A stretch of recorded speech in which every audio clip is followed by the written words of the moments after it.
আর যেই স্বামী ভালো সেই স্বামী সবসময় চিন্তা করে আমার বউটা যদি একটু কটু কথাও বলে, ও যদি একটু কর্কশ হয়, ও কোনো পুরুষের সাথে কথা বলে না, চরিত্র নষ্ট করে না, এমন মহিলা রেখে দেওয়া যায়, ওকে পোষা উচিত, যত্ন করা উচিত। এটা হচ্ছে বুদ্ধিমান স্বামী।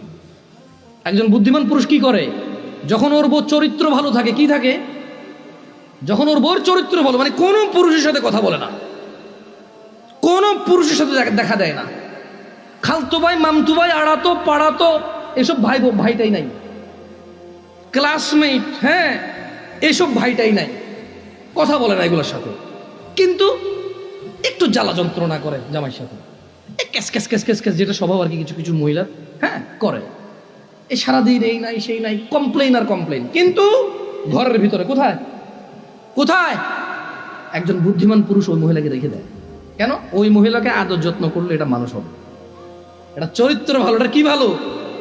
চরিত্র ভালো।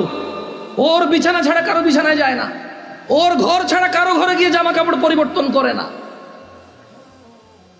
এটা বুদ্ধিমান পুরুষ। পুরুষের মাথা লোপ পাইছে, মানে অবৈধ সম্পর্ক করতে করতে করতে কোন বউটা ভালো কোন বউটা ভালো না এই বিবেচনা নাই। এখন রান্নার দোষ, বাপে ল্যাপ তোষক দেয় নাই সেই দোষ, এই কাঁঠালের দিনে কাঁঠাল দেয় নাই ওই দোষ। এখন বউর আর কোনো দোষ খুঁজে পায় না।